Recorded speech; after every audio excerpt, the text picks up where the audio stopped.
Hello, नमस्कार. मी सोनाली. सगळ्या माझ्या गोडताईंचं, मैत्रिणींचं अगदी मनापासून स्वागत आहे सर्वांना. श्री स्वामी समर्थ. सगळ्या जणी कशा आहात? मी गहू दाखवत आहे कारण मला कमेंट होते की ताई थोडासा गहू जो आहे तो जवळून दाखव. म्हटलं पीठ आता द्यायचंच होतं दळायला. नीट वगैरे केलं आणि तुम्हाला गहू दाखवत आहे. बन्सी गहू आहे. गव्हामध्ये सुद्धा खूप सारे प्रकार असतात. त्यातला आम्ही जर जास्तीत जास्त विकतचा म्हटलं तर हे पण वापरतो. अजून एक 2 आहेत. त्याची नावं मला आठवत नाही आहेत. पण ते पण मी कधी-कधी वापरलेले आहेत. पण जास्तीत जास्त बन्सी जो आहे तो चांगला आहे. असो आता माझा जो अनुभव होता तो मी तुम्हाला शेअर केला गव्हाच्या बाबतीतला. हा आहे दुसरा दिवस. आज मस्त अशी साधी सिंपल बटाट्याची भाजी. ज्याला आपण म्हणतो ना, की बटाट्याचे काप बरेच जण हे काय करतात तेलामध्ये गोल-गोल, गोल-गोल तळून ना शॅलो फ्राय वगैरे करतात. पण आपण तसं कुठेही काही करणार नाही. मी लहान मुलं जेव्हापासून एल-के-जी, यू-केला जात होती ना, बटाटा म्हटलं की मुलांचा जीव की प्राण असतो. आपल्या दोघांचा तर आहे म्हणजे आरू आणि चिवचा तर आहे आणि मी तर म्हणेन की सर्रास मुलासनी बटाटा आवडतो. कुठलाही पाण्याचा एक थेंब न टाकता अगदी थोडंसं तेल टाकलेलं आहे, जिरं मोहरीची फोडणी दिलेली आहे आणि बटाटा स्वच्छ कट केला, धुतला आणि त्याच्यामध्ये तरतरीत भाजून घेतलेला आहे. चवीपुरतं मीठ टाकलं, पुन्हा झाकून ठेवलं. मिठामुळे पाणी सुटतं अंगचं आणि बटाटा छान पद्धतीनं शिजला जातो. वरून कोथिंबीर घातलेली आहे. आलं नाही, लसूण नाही, कांदा नाही, टोमॅटो नाही, काहीही घातलेलं नाही आहे. आणि शेवटला मग जे काही आपले मसाले असतात ते मसाले घालायचे आहेत किंवा तरतरीत भाजताना जरी तुम्ही मसाला घातला तरी चालेल. पण तिखट मसाला जो आहे तो शेवटलाच घालायचा आणि बस आपला रेग्युलर मसाला घातल्यानंतर याला झाकून ठेवायचं आहे आणि बारीक फ्लेमवर एक 5 मिनिटात आपल्याला शिजवून घ्यायचं आहे. पाणी न घालता बटाटा खूप छान होतो. हीच भाजी मी आज मुलांना डब्याला दिली. बाकी मग एखादं फळ वगैरे जे असतं रेग्युलर आज हलकं-फुलकंच दिलेलं आहे. कारण सकाळी त्यांनी नाश्ता जो होता ना, कारण कसं असतं बघा, की मुलं आहेत शेवटी परफेक्ट रुटीनमध्ये नाही. आज ब्रेड खायचा होता. त्यामुळं दूध ब्रेड खाल्ल्यामुळं भूक एवढी नव्हती आणि सोमवारचा दिवस होता आणि सोमवारच्या दिवसाचं रुटीन जे असतं ना आमचं थोडंसं जास्त असतं. माझी बाहेरची कामं, दादाची राहिलेली वगैरे ही सगळी असतात. त्यामुळे आज एकदम साधं सिंपल चपाती आणि भाजी. बाकी डाळ आणि वरण किंवा भात. मग डाळ तिखट असू दे किंवा वरण अशावरती आपलं काम चालतं. माझ्या चपात्या वगैरे झाल्या त्याच्यानंतर बरीचशी कामं मी माझी उरकून घेतली. साडी नेसली, पण इथं जे हे गबाळ दिसत आहे बेडवरती भरपूर सारं, कारण एका ब्लाऊजसाठी, एक ब्लाऊज शोधायसाठी मी एवढं सगळं हे करत होते. मी तर म्हटलं एवढं सगळं मी जागेवर व्यवस्थित ठेवते घड्याळ घालून, इकडं-तिकडं घोळ होणं तर शक्यच नाही. मग गेला कुठं ब्लाऊज आणि नंतर माझ्या लक्षात आलं, की तो जो ब्लाऊज आहे, तो मी शिवानीला माझा एक ब्लाऊज शिवायला दिलाय. झाला आता महिना, 1.5-2 महिने होत आले असतील. तिला ना मापाला मी तो ब्लाऊज दिलेला होता. म्हणजे ते माप घेताना आपण शिवणाऱ्यांसाठी एक पाहिजेल की ब्लाऊज, तो तिकडं होता आणि नंतर माझ्या लक्षात आलं, की तो ब्लाऊज मी तिकडं दिलाय आणि मी उगीचच घरात शोधायला लागल्या. कारण कसं असतं ना, की कधी-कधी ना एखादा ब्लाऊज तुम्हाला एक एक ब्लाऊज सगळ्या साड्यांवरती चालतो बघा बऱ्यापैकी, तशा पद्धतीनेच तो होता. असो म्हणून आता ही हाताला आली, ती ही साडी नेसली. काल भरपूर साऱ्या कमेंट होत्या ताकासाठी. मला खूप साऱ्या ताईंनी कमेंट केल्या, की "ताई ताक असं नव्हे, असं काढ." मला दर वेळेला भरपूर साऱ्या ताई सांगतात. म्हणजे खूप कमेंट असतात ताकावरती. बऱ्यापैकी फॉलो करते, पण कधी-कधी माझा नेम चुकतो आणि कधी-कधी नेम बसतो. पण ठीक आहे. असो, अजून तरी काढलेलं नाही. आहे तसं फ्रिजमध्ये ठेवलेलं आहे हलवून. विचार येत करते जेव्हा वरती येईल, पाणी खाली राहील, तेव्हा ते काढेन आणि तापवेन वगैरे. बघूया आता निघालं तर निघालं. पण मनापासून आभारी आहे. आणि हो, बांगड्यांसाठी मला खूप कमेंट आलेल्या होत्या. "ताई बघ आता किती छान हात दिसतो, तू असंच करत जा." आणि हो, मला कमेंट पण आलेल्या होत्या काही दिवसापूर्वी. एवढं सगळं छान मस्त पद्धतीनं पार पाडते. सगळं जे काही आपलं आहेत म्हणतात की रीतिरिवाज सगळं जे आहे ते खूप छान करते. पण बांगड्याकडनं थोडंसं राहतंय सोनाली. निदान हिरवी बांगडी सगळ्या राहू दे पण आमच्या दादासाठी तरी. मग असू दे म्हटलं एक 3-3 बांगड्या तरी मी नक्कीच ठेवणार आहे हातामध्ये. कारण जे चांगलं आहे, योग्य आहे ते आहे. तर चला ताईनो टायमिंग दाखवते किती वाजलेले आहेत. 10:30 वाजलेले आहेत. आज सोमवार. आज दादांना सुट्टी आहे. काय काय कामं आहे ती कामं पण करूया. सोबत बऱ्याचशा गोष्टी आहेत. काय काय होते काय काय नाही बघूया. काही गोष्टी तुमच्या दादाच्या अंगावर टाकणार आहे. प्रत्येक वेळेला मी नाही येणार बरोबर. तुमच्या दादाला कायम पाठीमागे लागते सोबतीला. तर आता निघूया आणि जे काय होईल माझी कामं खरेदी ती मी शेअर करेनच जरूर. हल्ली ना मला कमेंट अशी होती की प्लास्टिक जे आहे ते शक्यतो जास्तीत जास्त कमी कर. दुकानदार जे आहेत ना प्लास्टिक शिवाय देतच नाही आहेत आणि आपण कुठल्या किती पिशव्या घेऊन जाणार, बरोबर आहे. तरी पण ठीक आहे, मी एक मोठी पिशवी घेते आणि माझी रेग्युलर पर्स. कारण तुमच्या कमेंट ज्या होत्या त्या काय चुकीच्या नव्हत्या, बरोबरच होत्या की आपणच काही गोष्टी बंद केल्या तर होतं. आणि मी काही कमेंटवर बोलणार पण आहे ज्या बाबा वाटलं मला की गरजेचे आहेत आणि बोलणंही होईल पाहिजे. वरनं सगळं बंद केलं का, टेरेस वगैरे सगळं? आपल्याला ते गोंधळच आहे बाबांनो. पहिलं कसं होतं, एक दार लावा आणि जा तिकडे बाहेर असं होतं, पण आता तसं नाही आहे.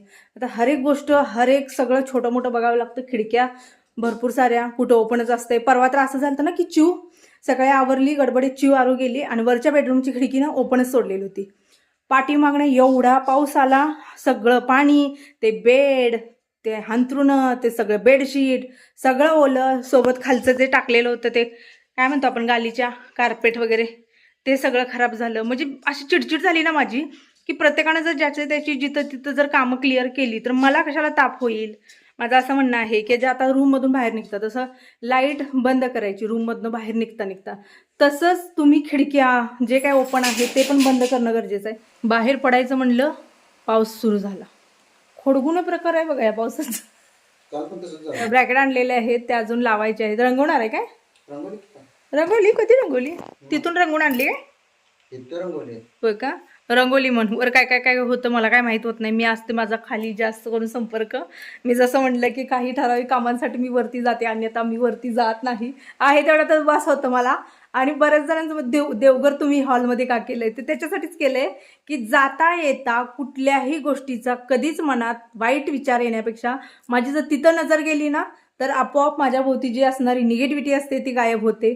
म्हणून देवघर जे आहे ते मी नजरेसमोर ठेवलेलं आहे. अन्यथा एखादी रूम काढता आली असती, भरपूर साऱ्या गोष्टी प्लॅन करायला गेल्या तर होतात, पण मी मग पहिलाच त्यांना सांगितलेलं होतं इकडे घ्या म्हणलं, पण माझ्या नजरेसमोर घ्या जेणेकरून जाता येता मला ते बघता यावं, दिसता यावं.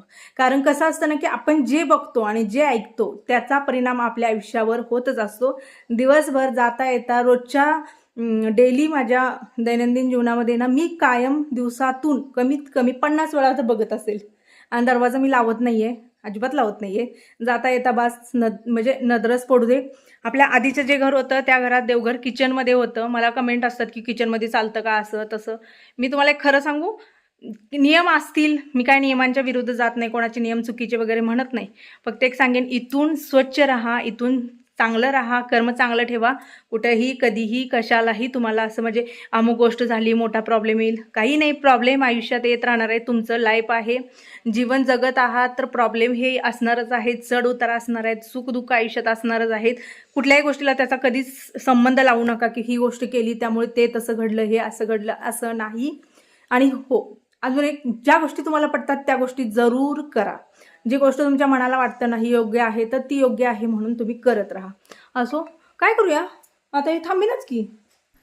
पाऊस उघडल्यानंतर आम्ही आलेलो तर इकडच्या साईडला बघा झडी नाही, तिकडच्या साईडला म्हणजे थोडं अंतर सोडून सुद्धा पाऊस. सध्या काय पावसाचं समजत नाही आहे, अर्ध्या जागी आहे अर्ध्या जागी नाही.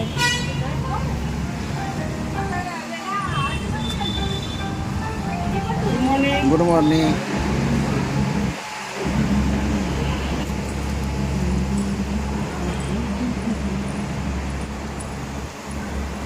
मी इथे का आलेले आहे तर गेल्या वेळेला तुम्ही पाहिलं असेल, आता माझ्या रेग्युलर बघणाऱ्या ज्या ताई आहेत आणि जुन्या ताई त्यांना माहीत, तर मी तर ना स्वामी समर्थांची मूर्ती जी आहे ती वरती हात केलेली वगैरे सुंदर अशा मूर्त्या मी शेअर केलेल्या होत्या. आणि त्यावेळेला सांगितलेलं होतं की ज्यांना कोणाला मूर्ती घ्यायची असेल ते इथं या. मला त्यातलीच मूर्ती घ्यायची होती म्हणून मी इथं आलेले होते. पण बघा योगायोग की ज्या मूर्तीसाठी मी इथं आले ती मूर्तीच नाही आहे. म्हणजे इथं समर्थांची कोणतीच मूर्ती नव्हती, ना छोटी, ना बसलेली, ना साधी, ना सिंपल, कोणतीच मूर्ती नाही आहे. सगळा स्टॉक संपलेला होता. माझा एवढा मूड अप झाला ना, कारण कसं जवळच्या जवळ होतं आणि त्या आवडलेल्या होत्या मला बऱ्यापैकी. मी क्वालिटी वगैरे सगळ्या गोष्टी बघून गेलेले होते. जी मूर्ती बघायला आलो ती मूर्तीच नाही आहे इथं. होत्या गेल्या वेळेला, संपलेत बहुतेक. तिथून मग आम्ही आलेलो होतो उजगावमध्ये यांच्या मित्राचं शॉप आहे, तिथं आलो. आणि तिथं एकच लास्ट जी राहिलेली होती ना ती समर्थांची पितळेची मूर्ती मला मिळाली. म्हटलं असू दे आता पितळेची, तर कारण पितळेची अभिषेकला वगैरे सगळ्या गोष्टीला चालते. पण जी मनामध्ये बसलेली होती ना, जसं आता आपल्या मुंबईच्या आईकडे आहे बघा, तशी मला घ्यायची होती. पण ठीक आहे, जे आहे ते आहे. आणि एक सांगते की स्वामींच्या इच्छेशिवाय, आपण म्हणतो ना की काही असू दे, जे काय असेल ते त्यांच्या इच्छेने घडतं. त्यामुळे मग पितळेची जी होती एकच लास्ट पीस राहिलेला होता. आणि त्याच्यानंतर मग मी थोडेसे हत्ती, थोडेसे ते गाई वासरं वगैरे ह्या छोट्या मोठ्या ज्या गोष्टी आहेत ना त्याचे पण थोडेसे रेट वगैरे साईज बघितली. मोठे नाही तो समर्थांची मूर्ती वगैरे घेतली आणि तिथून मग ते जे दादा आहेत, ज्या दादांच्या शॉपमध्ये घेतले त्यांचेच सख्खे भाऊ, अगदी 2 शॉप सोडले की त्यांचं शॉप आहे, तिथे आलो. तर तिथे ना मला थोडंसं व्हरायटी जास्त मिळाली. म्हणजे हत्ती वगैरे जे होते ना, थोडेसे साईजला मोठे वगैरे होते. त्यामुळं ते पण बघितलं आणि आपल्याला जी गाय वासरू घ्यायचं होतं ना, ते पण इथं बघितलं. थोडीशी साईज म्हणजे तिथं थोडीशी छोटी होती साईज आणि इथं थोडीशी मोठी आहे. आणि स्वामींच्या मूर्त्या तिथं मोठ्या म्हणजे एक होती ती मोठी होती आणि इथं जे आहेत त्या छोट्या आहेत.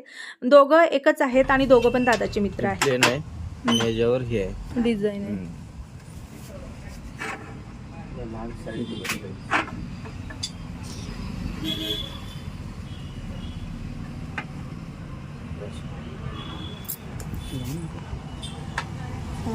डिझाईन येतो. प्लेन आहे. हे ते घाणले जाऊन अडकणार. किती बरं दिसायला पण बरोबर असते. कोणती ही काय बघा,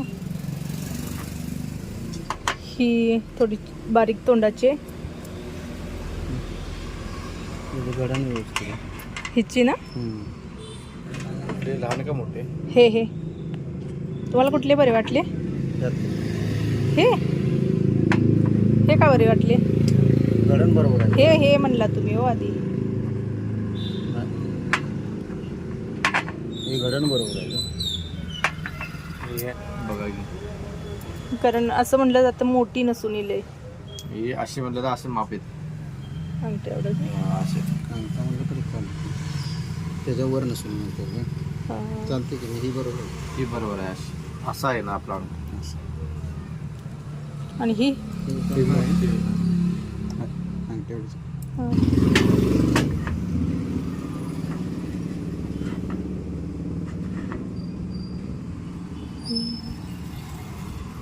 असे प्लेन मध्ये सिंपलच आहेत काय? प्लेन मध्ये येते ते. माझ्या जुन्या ताईंना माहीत आहे, 5-6 महिन्यापूर्वी मी तुम्हाला एक प्रश्न केलेला होता की आपल्या घरात देवघरामध्ये ना महादेवाची पिंड नाही आहे आणि ताईनो मी घेऊ का काय करू? 99% कमेंट होत्या मला की पिंड घे. मी हा प्रश्न का केलेला होता? आमचं कुलदैवत जे आहे ते सिद्धनाथ आहे मसवडचा. सोबतच भोजलिंग जिथं साक्षात महादेवाचं हे आहे ते आमचं कुलदैवत आहे. पण आमच्यात कुठंच कोणाच्यातच पिंड नाही आहे. आणि ज्यावेळेला मी तिथं असतानाच हा प्रश्न केला होता, तर त्यावेळेला आपल्यात कोणीच घेत नाही, कोणीच आणलेलं नाही आहे, त्यामुळे आम्ही पण आणलेलं नाही असं होतं. आणि त्यांचंच ऐकून आम्ही पण हां बाबा नाही आहे ठीक आहे, राहू दे असं होतं. पण मला कमेंट खूप आले की एवढं सगळं आहे मग भोले बाबाची पिंड का नाही आहे? तर त्यावेळेला मी त्यांना विचारलेलं होतं. मला खूप कमेंट आल्या की बाकी काय असो नसो, पण घरामध्ये महादेवाची नाग नसलेली पिंड ही जरूर असावी. आजीकडे आहे, आजीकडे पिंड ही पहिल्यापासून आहे, माझ्याकडेच नव्हती. फायनली मी ती आज घेतली. 5-6 महिन्यापासून मी जसं म्हणलेलं होतं की वेळ आली की सगळं येतं, तसं आज मी घेतलेले आहे.